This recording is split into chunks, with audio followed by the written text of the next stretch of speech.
Hello students, कैसे हो।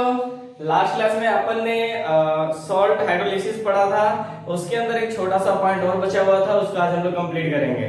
मतलब हम लोगों ने देखा था कि सॉल्ट हाइड्रोलिसिस हमारे पास 4 टाइप्स के थे, ठीक है, जिसमें से अपन ने 3 खत्म कर लिया था। आज हम लोग 4th स्टार्ट करेंगे, उसके बाद कुछ न्यूमेरिकल्स करेंगे, ठीक है। चलिए नाउ स्टार्ट्स। सभी ध्यान दीजिएगा, मे बी अगर कोई प्रॉब्लम हो तो बताइएगा। जैसे आपके पास ये 4th है, आपके पास weak acid plus weak base, ठीक। चलिए, तो मान लीजिए ना कोई आपके पास वीक एसिड दिया हुआ है जैसे HCN, ठीक, या वीक कोई आपके पास दिया हुआ है बेस तो NH4, ठीक। ये जब दोनों आपस में कंबाइन करेंगे तो क्या बना देंगे, NH4CN, ठीक है ना। तो इसका अगर हमें equation of hydrolysis last class में आप कीजिए, जो आपने लास्ट क्लास में पढ़ा है ना वही इसमें भी पढ़ना, ठीक। तो आप देखते हैं इक्वेशन ऑफ हाइड्रोलिसिस क्या होगा, ठीक, कैसे हम लोग लिखेंगे। तो करना कुछ नहीं है, ये आपके पास दिया ही हुआ है, तो इस तरह से लिख दीजिए NH4 और Cn माइनस। जब इसका हम लोग वाटर से रिएक्शन करवा रहे थे तो आपके पास क्या बना रहा था, NH4 और OH, ठीक, और बाहर क्या निकाल रहा था ACN, ठीक। अब देखिए यहाँ पर ये थोड़ा इधर भाग रहा है, इधर हम लोग कर लेते हैं, कोई दिक्कत नहीं है। जैसे NH4 और Cn माइनस यहाँ पर प्लस होता है, ठीक, और फिर यहाँ पर आपके पास वाटर से, तो आपके पास क्या बना रहा था NH4OH, इसका OH इसमें जाएगा, उसके बाद HCN, ठीक। अगर मैं बोल देता हूँ आपको कि अगर टाइम 0 पर इसकी वैल्यू C है, हम लोग C मान लेते हैं क्योंकि बुक्स वगैरह में यही दी होती है, तो हम लोग भी यही मान लेते हैं, जरूरी नहीं कि हमें मानेंगे, ठीक। फिर यहाँ पर भी C, ये इसको हम लोग लेते हैं, इंक्लूड ही नहीं करते, यहाँ पर 0 और 0। अगर बात करते हैं एट इक्विलिब्रियम पे, तो इसका जैसे 1 मोल पे से अल्फा क्या कर रहा था, डिसोसिएट हो रहा था। इसी तरह से यहाँ पर अल्फा में हम लोग क्या लेते हैं CA और उसके बाद C माइनस CH, ठीक। और एक फॉर्म क्या होगा CH, फिर यहाँ पर CH, ठीक। चलिए, इतना तो समझ में आया, ठीक। हमें इसका KH लिखना है, ठीक। KH क्या होता है आपके पास, देखिए प्रोडक्ट अपॉन रिएक्टेंट, तो प्रोडक्ट क्या है आपके पास NH4OH और यहाँ पर क्या है HCN, ठीक है। अब देखिए रिएक्टेंट में क्या आ गया, इसमें भी 2 है आपके पास NH4 और यहाँ पर क्या हो जाएगा Cn माइनस। कोई तकलीफ, कोई समस्या वो तो बताते रहिएगा। चलिए इसकी वैल्यू पुटअप कीजिए, तो जैसे इसकी वैल्यू कितना दे CH, ठीक, अपॉन ये देखिए इनका वैल्यू C कॉमन ले लेता हूं मैं यहां से 1 माइनस H, फिर यहां पर क्या हो जाएगा, ठीक है ना, बात समझिएगा। तो यहां से C नहीं कटेगा, लेकिन देखो तो हो जाएगा, ठीक है ना, C स्क्वायर कट जाएगा यहां पर, ठीक है ना। तो ये आपके पास क्या बच जाएगा H square upon 1 minus H लिख सकते हो, ठीक। अब आपको पता है जो H है very very very less than 1 है। याद कीजिए जब आप लोग डिग्री ऑफ डिसोसिएशन पढ़े तो वहां पर बताया था कि यहाँ पर एक के कंपेयर में एक क्या है, एक काफी नेग्लिजिबल है, इसको 0 ले लेते हैं। तो इसको क्यों नहीं 0 लेंगे, तो याद कीजिए इसको किसी से आप कंपेयर नहीं कर पा रहे, ठीक, वेरी गुड। तो यहाँ पर क्या हो जाएगा आपके पास C यानी H स्क्वायर, तो हम लोग यहाँ पर लिख सकते हैं H इजिकल टू, यानी यहाँ पर क्या KH और KH, ठीक। तो यहाँ पर KH बराबर क्या हो जाएगा equal to H square upon 1, तो हम लोग लिख सकते हैं H equal to KH root क्या हो जाएगा रूट अंडर, ठीक है ना, ये आ गया H की वैल्यू, इसको ध्यान रखिएगा। अभी देखिए अभी हमारी काम खत्म नहीं हुई है, अभी तो स्टार्ट ही हुआ है, ये हुआ। चलिए फिर हम लोग क्या करते हैं, यहाँ पर आ गया हमारे पास KH की वैल्यू। एक बात समझिएगा, मेरा लिखने का स्टाइल अलग है लेकिन आप लोग समझिएगा यहाँ पर, ठीक, मैं बता रहा हूँ। अब क्या करते हैं हम लोग, 4 बेसिक की बात करते हैं। ठीक, बेसिक कोई भी ले, इसमें बेस कौन सा है, कौन सा बन सकता है या कौन सा बना है, NH4OH। ये जब डिसोसिएट होगा तो NH4 और OH माइनस, हमें H प्लस निकालना है, लेकिन यहाँ पर H प्लस नहीं है, तो हमें क्या लिखना है, इसका Kb लिखना है। Kb इक्वल टू कितना हो जाएगा, कॉन्सेंट्रेशन ऑफ NH4 और OH माइनस, ये N है। ठीक, अपन कितना हो जाएगा, कॉन्सेंट्रेशन ऑफ NH4 और OH। ठीक, इसके लिए आप लिखिए या नहीं लिखिए कोई फर्क नहीं पड़ता, के भी आपको पता चल गया। अगर बात करते हैं यहाँ पर एसिड की, ठीक है ना, एसिड कौन सी एसिड, वीक एसिड होगा, डिसोसिएट होगा, तो यहाँ पर देखिए, अरे वीक एसिड इसकी यहाँ पर बात करेंगे ना, देखिए यहाँ पर जो HCl है, तो HCl को डिसोसिएट कीजिए, हमें Ka निकालना है, तो ये देखो यहाँ से, तो ये H प्लस और Cl माइनस हो जाएगा। समझ में आती है ना, कोई दिक्कत नहीं होनी चाहिए। अब देखिए इन लोग का वैल्यू ऑलरेडी दिया रहता है क्वेश्चन में, तो यहाँ पर देखिए Ka is equal to concentration of H plus और Cl माइनस अपॉन, यहाँ पर क्या हो जाएगा HCl। ठीक, अब आ जाइए, हमें H प्लस निकालना है। ठीक, तो जो H प्लस निकालना है तो उसको यहीं पे रख दीजिए। ठीक, तो देखो ये इससे मल्टीप्लाई हो जाएगा, यानी Ka इंटू HCl। अब बताओ ये तो हमें निकालना है, ये नीचे चला जाएगा, तो ये कितना हो जाएगा Cn। ठीक, माइनस, इन सब की वैल्यू पुट अप कीजिए, यहाँ पर ऑलरेडी सब वैल्यू दिया हुआ है, तो हम लोग यहाँ पर देख सकते हैं Ka इंटू HCl की वैल्यू कितना दिया हुआ है, CH अपॉन, देखिए ये हो गया Cn की वैल्यू देखिए तो कहाँ पर है, हाँ Cn की वैल्यू है ना, देखो तो Cn की वैल्यू कितना हो जाएगा, C मैं कॉमन ले लेता हूँ, तो 1 माइनस H। ठीक, यहाँ से देखो ये जो वैल्यू अपन ने लिया ना Cn का, तो इसमें से मैं C कॉमन लेके यहाँ पर लिख रहा हूँ, यहाँ पर कॉन्सेंट्रेशन कितना हो गया, H प्लस। ठीक, कोई दिक्कत है, अगर दिक्कत हो तो बता देना, क्योंकि यहाँ पर देखो दोनों कट जाएगा, ये और ये कट जाएगा, और आपको ये पता ही है कि अल्फा, अल्फा नहीं, हम अल्फा की बात नहीं करेंगे यहाँ पर, जो H है वो very very very less than 1 है। मुझे बार बार लिखना नहीं चाहिए, लेकिन मैं लिख देता हूँ ताकि आप लोग कंफ्यूजन में ना जाओ। और इस तो ये क्या हो जाएगा 1, मतलब ये कितना हो जाएगा 0, तो ये 1 हो जाएगा। तो लिख सकता हूँ concentration of H equal to KaH, यानी Ka इंटू H। इसमें तो कोई समस्या नहीं होनी चाहिए, इतना तो कर ही सकते हो ना, इसमें किसी तरह का भी कोई प्रॉब्लम नहीं होना चाहिए, अगर होता है तो आप लोग बता सकते हो। ठीक, नेक्स्ट हम लोग बात करते हैं, इसी में एक पॉइंट का डील कर सकते हैं, जैसे कि आपके पास यहाँ पर देखिए ये हम लोगों ने निकाल लिया। चलिए, तो यहाँ पर H plus, concentration of H plus is equal to Ka root under KH लिख सकते हो, क्यों, H की वैल्यू आपने यहीं पे निकाल रखा था, देखो। ठीक, अब देखो यहाँ पर जब ये निकाल लिए तो इसको और थोड़ा सा रीअरेंज करो, तो यहाँ पर क्या कर सकते हो, Ka, अच्छा एक आपने एक पॉइंट छोड़ा है, चलो मैं यहाँ पर अभी रुक जाइए, ये तो इतना तो ध्यान है ना, इस ये वाला पॉइंट, तो देखिए यहाँ पर हम लोग क्या कर सकते हैं, इसको लिख ही देते हैं, फालतू में मिटा दिए, कोई बात नहीं है। Ka रूट अंडर कितना है आपके पास, K ये चुके लेना है KH। ठीक है, कोई दिक्कत नहीं होना चाहिए।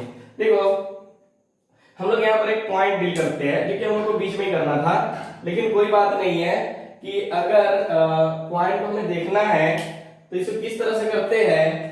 तो देखो जैसे आपके पास है, ये तो देख ही सकते हो, मैं लिख तो क्या यहीं पे लिख देता हूँ। ठीक, कि Ka इंटू K, या ले लो, हमें K किसका निकालना है, ध्यान दीजिए एक KW होता है, तो यहाँ पर हम निकालना है KH into Ka into KB equal to KW होता है। ठीक, तो हमें KH निकालना है, तो K जो होता है आपके पास इसके नीचे हो जाएगा KW upon Ka into KB हो जाएगा।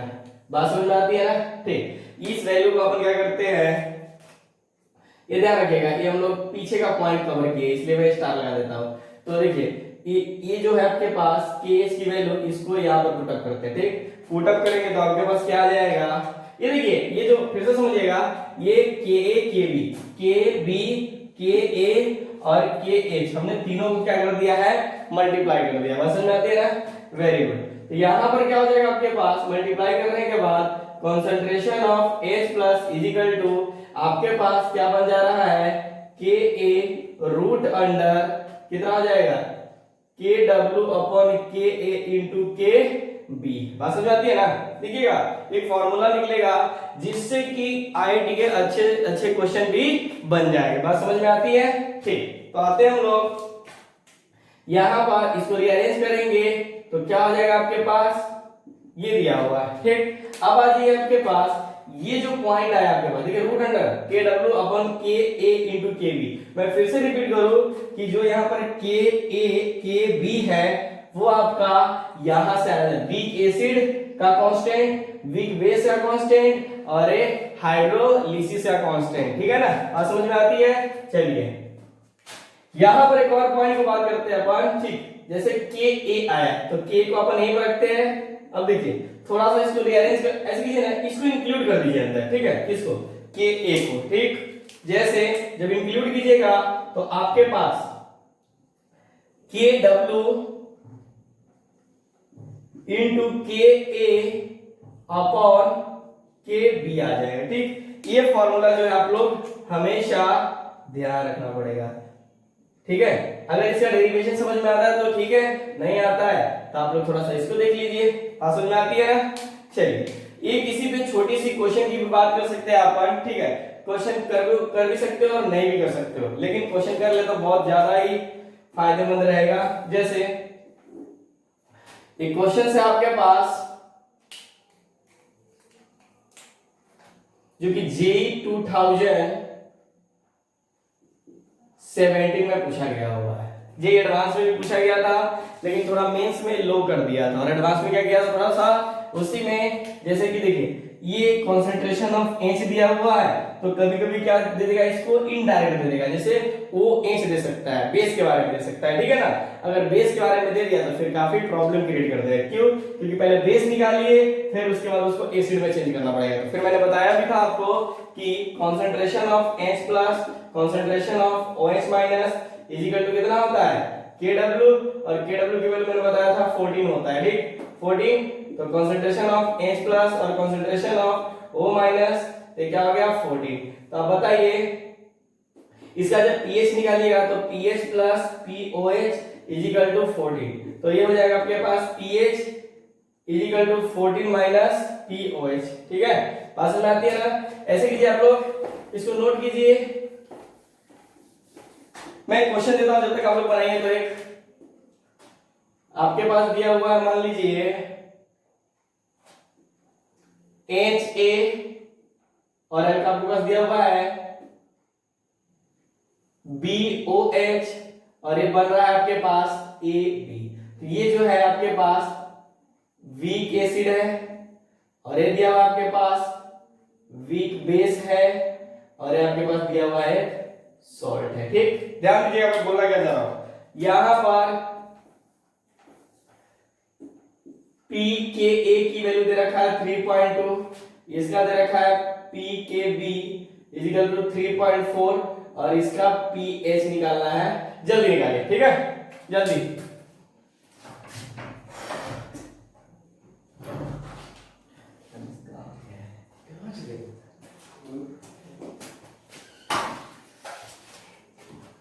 हो गया। चलिए, जो मतलब है क्या कर लीजिए आप लोग, पॉज करके भी, मतलब वीडियो रोक कर भी आप लोग लिख सकते हो। ठीक है, चलिए तो यहाँ पर मैं सॉल्यूशन करूँ इसका, यहाँ तक आप लोग का क्लियर होना चाहिए। ये बहुत बहुत बहुत इंपॉर्टेंट मैंने पार्ट करवा दिया। ठीक, चलिए यहाँ पर जैसे कि आप लोग जस्ट इस फार्मूला को यूज करना है, H plus concentration of H plus. अब आ जाओ, क्या था आपके पास KW, ये जो प्रूफ किए उसी पे क्वेश्चन कर लेते हैं, KW अपॉन K, और ये क्या हो गया आपके पास KB। ठीक, अब देखिए आपको क्या करना है, दोनों तरफ लॉग ले लीजिए। ठीक, लॉग लेना, निगेटिव लॉग, तो आप देखिए माइनस लॉग H प्लस। ठीक, फिर उसके बाद अपन बात करते हैं माइनस निगेटिव क्या हो जाएगा, के डब्ल्यू इंटू के ए अपॉन के बी। ठीक, बात समझ रही है ना। तो रूट जब हटेगा तो इसका क्या हो जाएगा 1/2। ठीक, अब क्या करो 1/2 बाहर कर दीजिए, यहां पर देखिए तो ये क्या हो जाएगा लॉग, ठीक है ना, इसको निगेटिव यहां पर जाएगा लॉग के डब्ल्यू बेस 10 होना चाहिए। ठीक, फिर आपके पास निगेटिव लॉग के ए, अरे क्या हो जाएगा बेस 10 और एक प्लस हो जाएगा लॉग के बी। जब इस साइड में जाएगा तो आपके पास कितना हो जाएगा, बस उतना नहीं है ना, तो के बी हो जाएगा, यहां पर लिख दिए के और बी। ठीक, चलिए अब बताइए इसको क्या लिख सकते हो, याद कीजिए जब लॉग पढ़ाया गया था आप लोग को, तो ये पीएच, ठीक 1/2। अब देखो यहां पर इसको क्या लिख सकते हो, पी के डब्ल्यू प्लस पी के, इसको ले लीजिए पी के ए। अबे क्या है देखो यहां पर अगर निगेटिव रहता तभी कुछ कर पाते, तो अपन क्या करते हैं इसको निगेटिव करने के लिए इसको यहां पर, ये तो प्लस दिख रहा है ना, इसको देखो माइनस से मल्टीप्लाई, मतलब ब्रैकेट के अंदर क्या करते हैं माइनस और मल्टीप्लाई भी कर देते हैं, तो फिर से प्लस हो जाएगा। तो इसको क्या करो इस तरह से, तो इसको क्या लिख सकते हो अपन माइनस लॉग हटा दीजिए पी के बी। समझ में आती है ना। चलिए इसका बाद बताइए, हालांकि ये आपको करने की जरूरत भी नहीं थी, यहां पर इसकी वैल्यू डायरेक्ट पुट अप कर सकते हो माइनस लॉग 10 का पावर माइनस 14। ठीक है ना, अगर 14 हो गया तो आप मुझे बताइए यहां पर 1/2 और ये क्या हो जाएगा 10, सॉरी 14 प्लस पी के ए, मतलब पी के की वैल्यू आपके पास यहां पर दे रखा है 3.2 माइनस पी के बी की वैल्यू यहां पर दे रखा है 3.4। ठीक, बात समझ आती है ना। अगर इतना आ रहा है आप समझिए यहां पर, तो ये फिर से हो जाएगा आपके पास 1/2 14 प्लस, ठीक है, इसको हटा दीजिए ना, क्या जाता है इसको हटाइएगा तो आपके पास हो जाएगा माइनस 0.2। ठीक, और जब इसको यहाँ पर 1/2 इसमें से इसको हटाइए तो कितना आ जाएगा 13.8 हो जाएगा। ठीक है, उसके बाद इसको जब आप लोग डिवाइड कीजिएगा तो कितना 6.9। ठीक, अब मुझे एक बात बताइए पीएच की वैल्यू 6.9 आया है, तो आपसे पूछा जाए कि ये जो आप बना रहे हो एसिडिक है कि बेसिक है, तो आपको बताया गया था कि अगर पीएच की वैल्यू लेस देन 7 आ रही है तो क्या हो जाएगा एसिडिक हो जाएगा, और अगर ग्रेटर देन क्या है आपके पास 7 है तो कितना हो जाएगा, वो क्या हो जाएगा बेस, जबकि 7 आ गया तो आपका न्यूट्रल हो जाएगा। बात समझ में आती है ना, वेरी गुड। तो ये आ गया आपके पास आंसर। इस क्वेश्चन में कोई प्रॉब्लम नहीं था। ऐसे कीजिए पहले आप लोग नोट कीजिए, फिर हम लोग 2 और जेई का क्वेश्चन करते हैं। ओके, जल्दी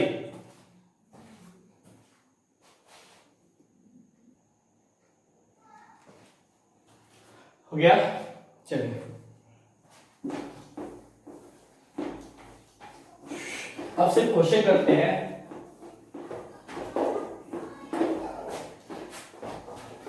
आप इनको बढ़िया से पढ़िए, मन लगा के पढ़िए, कोई बड़ी चीज नहीं है।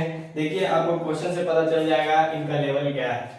ठीक है ना, देखिए पहला क्वेश्चन है आपके पास जो कि IIT 11 में पूछा गया है। जैसे पूछ रहा है आपके पास the dissociation of substituted benzoic acid at 25 degree Celsius is 10 का पावर माइनस 10। तो आपको यहां पर पता करना है find pH of 0.01 molar solution of its क्या चीज, एक और ले लीजिए सोडियम सॉल्ट, यानी सोडियम सॉल्ट बोले तो स्ट्रॉन्ग बेस। बात समझ में आती है ना, कोई दिक्कत है नहीं। चलिए तो यहाँ पर इनकी सॉल्यूशन की बात करते हैं। थोड़ा सा आप क्या कर लीजिएगा, क्वेश्चन को बनाने मतलब क्वेश्चन को पढ़ने का प्रयास आपको खुद अपने से कीजिए, ठीक ना। 1-2 बार क्वेश्चन हमेशा रीड किया कीजिए, बिना रीड किए हुए आप लोग क्वेश्चंस नहीं बना सकते हो। ठीक, चलिए, क्योंकि क्वेश्चन कोई हार्ड नहीं होता, बहुत ही आसान होता है। देखो जैसे आपसे पूछा कि इसका पीएच निकालना है, ठीक, इसका पीएच निकालने के लिए सबसे पहले तो देखिए यहाँ पर कि ये क्या दिया हुआ है, Na C6H5X, ठीक, तो ये आपके पास दिया हुआ है स्ट्रॉन्ग बेस, और यहाँ पर ये क्या दिया हुआ है आपके पास, ध्यान दीजिएगा, वीक एसिड। बात समझ में आती है ना। अब आते हैं हम लोग कि इसका H प्लस जो निकालना है, तो बताइए H प्लस का फार्मूला बताया भी गया था, concentration of H plus is equal to root under KW into K upon कितना, यहाँ पर C। तब बताइए सब डेटा दिया हुआ है आपको, बस आपको निकालने का दे दिया था। इसका आपको पता है 10 का पावर माइनस 14 KW का, और इनटू K की वैल्यू कितना दे रखा है, KA, तो K की वैल्यू आपके पास ऑलरेडी दे रखा है 10 का पावर माइनस 4, यानी 10 का पावर माइनस 4 अपॉन, अगर ये 10 का पावर माइनस 4 दे रखा है तो इसका कितना देगा 0.01, यानी इसको तोड़िएगा तो 10 का पावर माइनस 2, ठीक, यहाँ पर क्या हो जाएगा 10 का पावर माइनस 2, तो यहाँ पर क्या हो जाएगा आपके पास ये, यानी ऊपर जाएगा तो 10 का पावर माइनस 16। बात समझ आती है ना, वेरी गुड। एक मिनट, ये हो गया आपके पास, जब 16 हो जाएगा आपके पास तो ये जो बाहर निकलेगा तो क्या हो जाएगा 10 का पावर माइनस 8 हो जाएगा। बात समझ में आती है, वेरी गुड। यहाँ पर क्या आपके पास नेक्स्ट H प्लस, ठीक, ये आया, तो जब इतना आ गया तो आप ये निकाल सकते हो। हाँ, कैसे, ऐसे देखिए कैसे, तो pH is equal to minus log 10 का पावर माइनस 8, ठीक है, तो यहाँ पर क्या हो जाएगा, बाहर निकल जाएगा, तो ये pH की वैल्यू, अब बताओ एसिड की बेसिक, बात समझ में आ गई, वेरी गुड, ग्रेटर देन 8 हो गया, वेरी गुड। चलिए अब हम लोग एक और क्वेश्चन की बात करते हैं, छोटी सी, ये हमने इधर लिख दिया, इसको यहीं पर रख दिया, यहाँ पर आपके पास pH की वैल्यू हो जाएगी माइनस लॉग 10 का पावर माइनस 8, फिर आ जाएगा आपके पास बाहर तो 8 हो जाएगा pH की वैल्यू, ठीक है, वेरी गुड, ताकि यहाँ पर एक नया क्वेश्चन लिख सके, ठीक है। यहाँ पर जो है आपके पास ये हो जाएगा कुछ इस तरह से, ठीक है। अब आ जाइए नेक्स्ट क्वेश्चन पे, ध्यान दीजिएगा, क्वेश्चन बहुत आसान है, यानी ये जो पूछा गया हुआ है IIT 2004 में पूछा गया हुआ है, ठीक है। अब देखिए यहाँ पर बोल रहा है आपके पास एक सॉल्ट दिया हुआ है NaX, ठीक, जिसकी मोलरिटी 0.1 मोलर दिया हुआ है, ठीक, आपके पास फिर वीक एक एसिड दिया हुआ है, ठीक है ना, वीक एसिड HX, ठीक है ना, क्या दिया हुआ है, ये दिया हुआ HX, जिसकी K की वैल्यू 10 का पावर माइनस 5, ठीक है। तो आपको percentage of degree of hydrolysis बताना है, याद रखिएगा कि परसेंटेज पूछ रहा है, ठीक है ना, डायरेक्ट एज नहीं, परसेंटेज निकालना है। तो ये आपके पास देखिए, ये जो हो जाएगा आपके पास, फार्मूला क्या था आपके पास एच निकालने का, KH अपॉन KC, तो KH हमें निकालना पड़ेगा, याद कीजिए KH निकालने के लिए ये क्या था K इंटू, यहाँ पर किसकी बात कर रहे हैं, एसिड की बेस, तो एसिड की बात कर रहे हैं, तो V क्या है आपके पास से, तो ये आपके पास हो जाएगा KW, तो KH निकालने के लिए KW अपॉन KA, ठीक है ना, ये कोई समस्या, KW की वैल्यू पता है, वैल्यू पता, तो KH निकल जाएगा। तो देखो यहाँ पर, तो KH निकालने के लिए आपके पास ये N नहीं है, ये H है, ठीक, निकालने के लिए 10 का पावर माइनस 14, ठीक है, और K की वैल्यू कितना दे रखा है, देखिए यहाँ पर 10 का पावर माइनस 5, तो जब ये ऊपर जाएगा तो 10 का पावर माइनस 9, यानी KH की वैल्यू क्या आ गया आपके पास, इतना। अब इस वैल्यू को यहाँ पर अपन पुट अप कर सकते हैं, डायरेक्ट पुट अप कर सकते हैं, तो देखें तो रूट अंडर 10 का पावर माइनस 9 अपॉन, यानी अब तुम बोलना ये क्या है, देखो KH अपॉन C, तो यहाँ पर देख सकते हैं, यानी 10 का पावर माइनस 9 अपॉन कंसंट्रेशन कितना देखा है 0.1, यानी 0.1 ब्रेक कीजिए तो 0.1 तोड़िएगा तो ये 10 पर, मतलब 10 का पावर माइनस 1, ठीक, तो ये हो जाएगा आपके पास 10 का पावर माइनस 1। अभी जब ऊपर जाएगा तो रूट अंडर 10 का पावर माइनस 8, यानी 10 का पावर माइनस 4, ये कितना हो गया 4 हो गया, तो ये हो गया आपके पास इतना, ठीक, बात समझ आती है ना। लेकिन आपको ये नहीं निकालना है, क्या निकालना है, परसेंटेज, यानी परसेंटेज डिग्री ऑफ हाइड्रोलिसिस, ठीक है ना।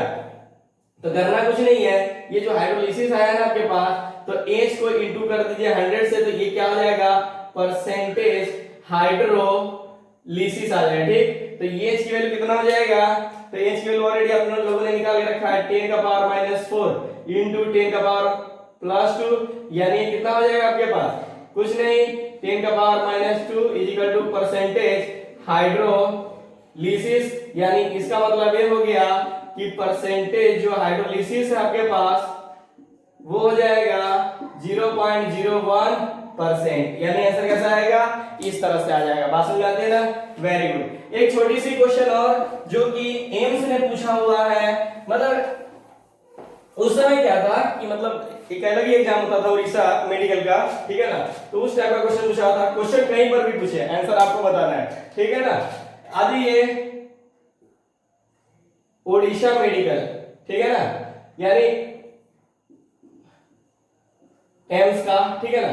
क्वेश्चन है आपके पास, बहुत आसान है, मोस्ट हाइड्रोलिसिस इज, ठीक है ना, ऑप्शन ए, ठीक है ना, ऑप्शन ए में दे रखा है आपके पास NaCN, बी दे रखा है आपके पास CH3COONA, फिर सी आपके पास दे रखा है NaCl, ठीक है ना, डी दे रखा है आपके पास NH4CN, ठीक है ना, क्या रखा है, CN, ठीक।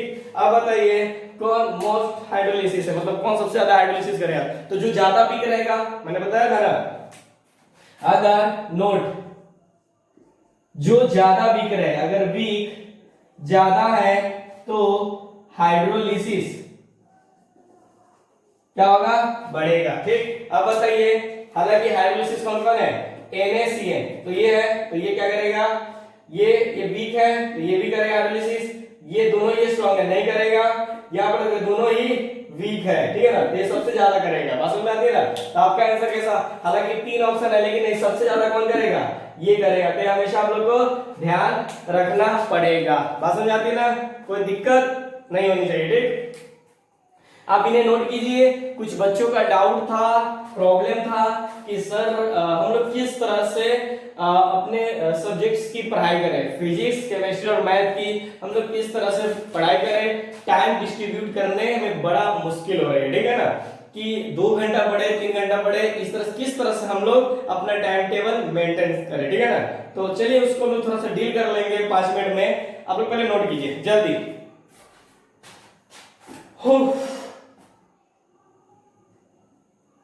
चलिए स्क्रीनशॉट ले लीजिएगा।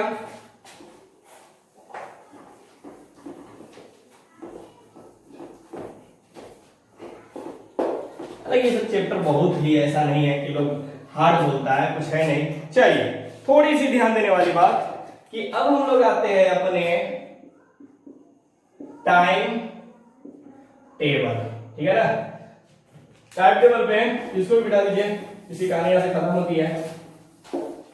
चलिए बात समझते हैं। टाइम टेबल 3 बातों पे डिपेंड करेगी आपके पास,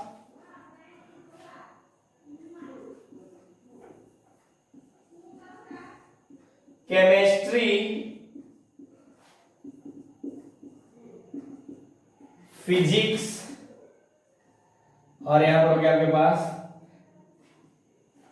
मैथमेटिक्स, ठीक। अब समझिए टाइम किस तरह से डिस्ट्रीब्यूट करें, ठीक है।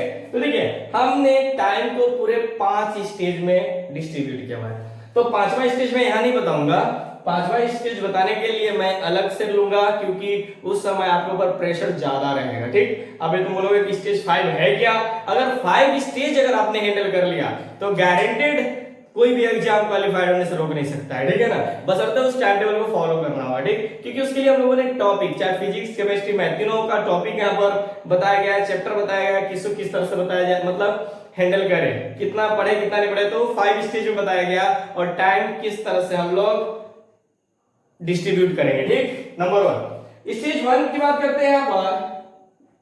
स्टेज 1 देखिए, स्टेज 1 का मतलब हो गया कि जैसे आपने 10th पास किया और आप चल रहे हो लगभग अप्रैल से मई के बीच में, किसमें, अप्रैल से मई के बीच में, ठीक है ना, अप्रैल मई जून तक लेते हैं, ठीक। तो उसके अंदर क्या होता है कि हम लोग कितना पढ़े समझ में नहीं आ रहा है, ठीक। तो ध्यान दीजिए उसमें ज्यादा नहीं, ये आपको 1 आवर देना है, ये भी 1 आवर देना है, इसको समय लगभग 45 मिनट देना है, यही भी छोड़ दीजिए 1/2 आवर देना है, क्योंकि उस समय, हालांकि केमिस्ट्री में ज्यादा हमें ध्यान देने की जरूरत नहीं पड़ती है, क्योंकि अगर केमिस्ट्री के अंदर, अगर क्लास के अंदर बैठे हो, अगर सच में केमिस्ट्री के क्लास में बैठकर अगर आपने सिर्फ बोर्ड पे पढ़ाए हुए टीचर को बढ़िया से देखा, मतलब किस तरह से पढ़ा रहे हैं, तो मैं गारंटी देता हूं घर पर पढ़ने की जरूरत भी नहीं पड़ेगी, ठीक है ना। मैं तो यही बोलता हूं सिर्फ क्लास में आओ, घर पे पढ़ो या ना पढ़ो उससे मतलब नहीं है, ठीक। नोट्स बनाओ या ना बनाओ नहीं मतलब है, सिर्फ यहाँ पर जो पढ़ाया जा रहा है उसको बनाओ, ठीक है ना। जरूरी नहीं है ये करने की वो करने की जरूरत है, बात समझ आती है ना।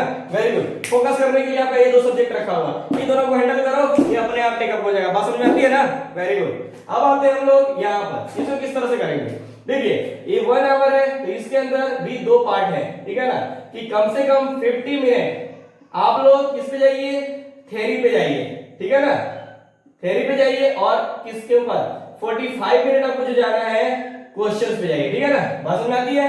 उसके बाद यहां पर इसके ऊपर लगभग 25 यानी 20 to 25 मिनट आप लोगों को थ्योरी पे जाना है, ठीक है ना, फिजिक्स के अंदर, और न्यूमेरिकल्स में बाकी सबको ले जाइए, जितने भी बच गए उसके लिए क्या बनाइए आप लोग, न्यूमेरिकल्स, ठीक, समझ में आती है ना। अब आइए केमिस्ट्री में आप लोग क्या करते हो, सिर्फ 5 मिनट रीडिंग कीजिए जो आपको पढ़ाया गया, ठीक। उसके बाद जो 25 मिनट बचता है उसके अंदर 25 मिनट में 20 क्वेश्चन मिनिमम सॉल्व करने की कोशिश कीजिए, बात समझ में आती है ना, चाहे वो फिजिकल हो, चाहे ऑर्गेनिक हो, चाहे इनऑर्गेनिक हो, बात समझ में आती है ना। चलिए वेरी गुड।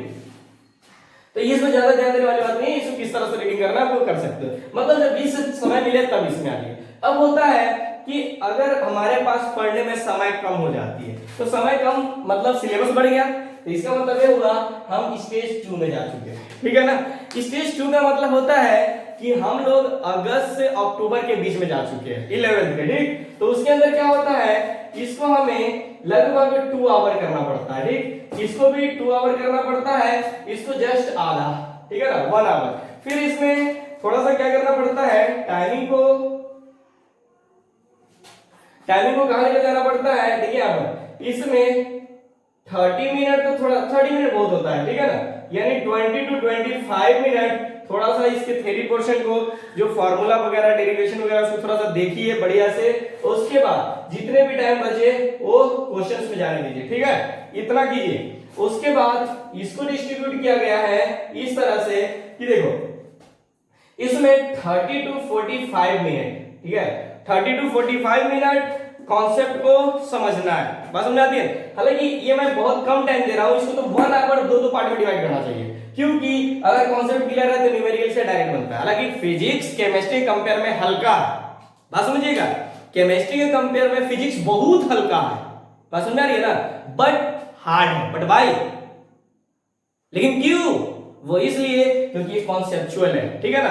इसके अंदर क्या होता है, एक पॉइंट मिस हुआ कुछ नहीं समझ में आएगा, ठीक है ना। अगर फिजिक्स को अगर आपने एक सीक्वेंस में नहीं पढ़ा, ठीक है ना, एक सीक्वेंस लेकर नहीं चला, पॉइंट को नहीं समझा, बेसिक्स क्लियर नहीं किया, गारंटेड फिजिक्स बाउंस होता है सबके साथ। 95% इंडिया की बात बता रहा हूं मैं, 95% प्लस बच्चों का फिजिक्स डाउन होता है। बट भाई एक ना तो आप सही से सीक्वेंस लेकर चलते हो और ना ही सही से कॉन्सेप्ट को फॉलो करते हो, ठीक है ना। आप क्या करते हो, डायरेक्ट बुक उठाते हो, क्वेश्चन बनाना स्टार्ट करते हो, 5 क्वेश्चन बन गया, वाह क्वेश्चन बन गया, गलत बात। इसमें ऐसा नहीं है, हालांकि इसका क्वेश्चन में कोई न्यूमेरिकल्स बनाने की ज्यादा जरूरत नहीं पड़ती है, बस जो क्वेश्चन दिया हुआ है उसका डायग्राम सही से बनाइए, उसके अंदर क्वेश्चन के अंदर ही आंसर दिया हुआ है, बात समझिएगा। आज तक जेईई ने चाहे नीट ने कभी भी फिजिक्स का क्वेश्चन हार्ड पूछा ही नहीं है, बात समझ रही है ना, बस वो कॉन्सेप्चुअल होता है, अगर समझ गए तो डायरेक्ट आपका आंसर आ चुका है, ठीक। इसलिए इसको कम मैंने टाइम दिया है, लेकिन आप लोग दीजिए, और उसके बाद आप जितना भी टाइम बचता है वो न्यूमेरिकल्स पे जाइए, ठीक। इसको ले आइए यहां पर कम से कम 15 मिनट क्या कीजिए, थोड़ा सा रीड मारिए, उसके बाद उसका चाहे ऑर्गेनिक का हो चाहे इनऑर्गेनिक का हो, फिजिकल का हो, थोड़ा सा बनाने का क्वेश्चन प्रयास कीजिए, ठीक है। बाकी टाइम आप किस पे दीजिए, क्वेश्चन पे, ठीक। फिर हम आते हैं स्टेज 3 में, ठीक। स्टेज 3 की बात करते हैं, स्टेज 3 में हम लोग क्या करते हैं, इसको 1 आवर ही रखते हैं, क्योंकि देखिए इनका प्रेशर बढ़ते जाएगा, इनका प्रेशर उतना बढ़ता नहीं है, ठीक है ना। क्यों? क्योंकि आप जब पढ़िएगा ऑर्गेनिक वगैरह या फिजिकल तो उनका बेसिक्स पोर्शन ही कंप्लीट करने में काफी टाइम लगता है, और बेसिक्स पोर्शन उतना हार्ड नहीं होता है। अगर क्लास में क्लास आप रेगुलर क्लास कर रहे हो, कभी जहां पर भी पढ़ रहे हो, नो कि इंस्टीट्यूट में या स्कूल में, चाहे अपने से भी पढ़ रहे हो, ठीक, चाहे ऑनलाइन पढ़ रहे हो, ठीक है, कहीं पर भी पढ़ रहे हो, तो आप इसमें क्लास मिस मत कीजिए, आपको कभी भी कोई प्रॉब्लम्स नहीं होगी। क्लास मिस करना ही केमिस्ट्री हार्ड बना देता है, बात समझ में आती है ना। Very good. चलिए, क्योंकि जैसे ऑर्गेनिक लीजिएगा ना, तो ऑर्गेनिक सीक्वेंस वाइज है, ठीक है ना। अगर एक भी सीक्वेंस गड़बड़ हुआ तो कुछ नहीं समझ में आएगा, ठीक है ना। ना तो ऑर्गेनिक के अंदर कोई फार्मूला है, ना कुछ है, वो पूरा कॉन्सेप्ट पे है, ठीक है ना। अब आइए, तो इसको तो आप लोग कर सकते हो। इसमें क्या करना पड़ता है आपको, आधा घंटा पढ़ाइए, आधा घंटा पढ़ाइए, ठीक है ना, ज्यादा में हार्ड लेकर नहीं जाना है। हाँ, अगर आपको लगता है कि हमारे पास टाइम कम कर रहा है, काम पड़ रहा है, तो आप क्या कीजिए, अपने अकॉर्डिंग रीअरेंज कर सकते हो। मतलब इसका आधा टाइम उठाकर इन दोनों को दे दो, मतलब इसको 10 15 20 मिनट रखो, आधा घंटा जो कि लग रहा है इसमें ज्यादा टाइम जा रहा है, इसको तो इसमें से उठाइए, नोट इसको इसमें इंक्लूड करने की कोशिश मत कीजिए, फिर भी नहीं बनेगा, बात समझ आती है ना। अगर आपने ऐसे किया तो आप बर्बाद हो जाओगे, ठीक। इसलिए जब भी यूज करना था इसके टाइम को यूज करना, ठीक है ना, केमिस्ट्री को। चलिए, तो ये आता है आपके पास जब आप लोग लगभग अक्टूबर से दिसंबर के बीच में जाते हो तब, ठीक है ना, कि उस समय थोड़ा सा प्रेशर पड़ता है, ठीक। तो ध्यान दीजिएगा, तो इसके अंदर भी यही सीक्वेंस फॉलो कीजिए, ठीक। आते हैं स्टेज 4, ठीक है। स्टेज 4 हमें दिखाई देता है जब हम लोग लगभग मार्च से अप्रैल के अंदर जाते हैं, ठीक। तो इसके अंदर प्रेशर बढ़ जाता है, 11th कंप्लीट होगा कि 12th, हम लोग ऐसे मोड पे चले जाते हैं जो कि काफी क्रिटिकल प्रॉब्लम होती है, ठीक। मतलब वहां पर हम समझ नहीं पाते हैं बैकलॉग क्लियर करें या ये, क्योंकि 11th में तो बच्चे उतना ध्यान देते नहीं है, ठीक है। तो और आपका क्या होता है, 12th में एंट्री करते हो तो काफी कंफ्यूजन रहता है, 11th करें कि 12th करें, ठीक है ना। तो उस समय आपके पास टाइम कम पड़ जाता है, ठीक। तो उस समय टाइम आपको यहाँ पर इंक्रीज करना पड़ता है, ठीक। तो ये आता है आपके पास 3 आवर, ठीक। इसको भी ले रही, इसको भी लगभग 3 आवर, 3 आवर नहीं रखिए, इसको थोड़ा कम ही रखें, ठीक है ना, लगभग ले जाइए 3 आवर, ठीक है ना। इसको ले जाइए आप लोग यहाँ पर 2 आवर, ठीक। अब देखिए ये जो 2 आवर आ रहा है, 2 आवर इसके लिए यूज नहीं करना है, इन्हीं दोनों के लिए यूज करना है, ठीक है ना। 1 आवर इसको दीजिए अभी भी, ठीक है ना, क्योंकि क्लास में अभी बता रहा हूँ सफिशिएंट है, ठीक है ना। 1.5 घंटा यहाँ पर दीजिए, आधा घंटा यहाँ पर यूज कीजिए, ठीक है। ये मतलब नॉर्मली आपका सिलेबस हुआ, लेकिन मतलब सिलेबस बता रहा हूं, सॉरी, टाइम टेबल हुआ। आप क्या कीजिएगा, जब मैं एक टाइम टेबल जेई और नीट का बताऊंगा उस समय, तो अगले मतलब कभी आपको नोटिफिकेशन जाएगा, सब्सक्राइब कीजिएगा चैनल को, तो आपके पास चला जाएगा, ठीक है। वहां पर एक सीक्वेंस बताया गया है, टॉपिक बताया गया है, मतलब किस सीक्वेंस में आपको केमिस्ट्री पढ़ना है, किस सीक्वेंस में आपको फिजिक्स पढ़ना है, किस सीक्वेंस में आपको मैथ पढ़ना है। क्या होता है ना, हम मे भी मैथ आपका गड़बड़ जाता है, इसका मतलब ये होता है कि कभी ये चैप्टर पढ़ लिए, कभी ये चैप्टर पढ़ लिए, कभी ये चैप्टर पढ़ लिए, ठीक। अगर मान लीजिए, अगर एक सिंपल सा लॉजिक बताता हूं कि अगर केमिस्ट्री में ऑर्गेनिक केमिस्ट्री के अंदर चलते हो, अगर आपने basic concept bond line structure नहीं पढ़ते हो, डायरेक्ट जीओसी स्टार्ट करते हो, आइसोमेरिज्म ना पढ़ के डायरेक्ट रिएक्शन मैकेनिज्म स्टार्ट करते हो, जीओसी ना पढ़ के आप लोग क्या करते हो आप लोग, फिर रिएक्शन मैकेनिज्म स्टार्ट करते हो, पता है क्या करेगा, कुछ नहीं। जिसको ऑर्गेनिक नहीं समझ में आता है ना, यही हो जाता है। टीचर क्या करते हैं, डायरेक्ट रिएक्शन मैकेनिज्म स्टार्ट कर देते हैं, जीओसी का पता नहीं पड़ता है। यही होता है, हर चीज का एक सीक्वेंस होता है, सीक्वेंस को फॉलो कीजिए और अपने लाइफ को बचाइए, ठीक। और ज्यादातर अपने ऊपर सेल्फ डिपेंड रहिए, ठीक है ना, मतलब खुद से कोशिश कीजिए, जितना ज्यादा हो सके सेल्फ स्टडी कीजिए, ठीक है ना। क्योंकि इंस्टीट्यूट चाहे स्कूल्स जो भी है, ट्यूशंस, ठीक है ना, या ऑनलाइन लेक्चर्स, ये सब आपको एक सपोर्ट किया जाता है, ठीक है ना, कि आप जो पढ़ रहे हो उसके अंदर पॉइंट को ऐड किया जाता है, ना कि इन सब को आप अपना एम बना लीजिए। इसके ऊपर डिपेंड मत होइए, चाहे स्कूल हो, चाहे इंस्टीट्यूट हो, चाहे कुछ भी हो, चाहे ऑनलाइन क्लासेस हो, आप लोग क्या कीजिए, आप खुद पे डिपेंड रहिए, ठीक है ना, और टीचर का सपोर्ट लीजिए, ठीक है। मतलब कोई प्रॉब्लम होती है तो उनसे डाउट क्लियर कीजिए, ठीक है। हम लोग नेक्स्ट बात करेंगे, कभी एक सेपरेट बनाएंगे इनका टाइम टेबल, ठीक। अगले क्लास में हम लोग ये जो आयनिक इक्विलिब्रियम है उसका लास्ट टॉपिक रहेगा, ठीक है। Okay, thank you.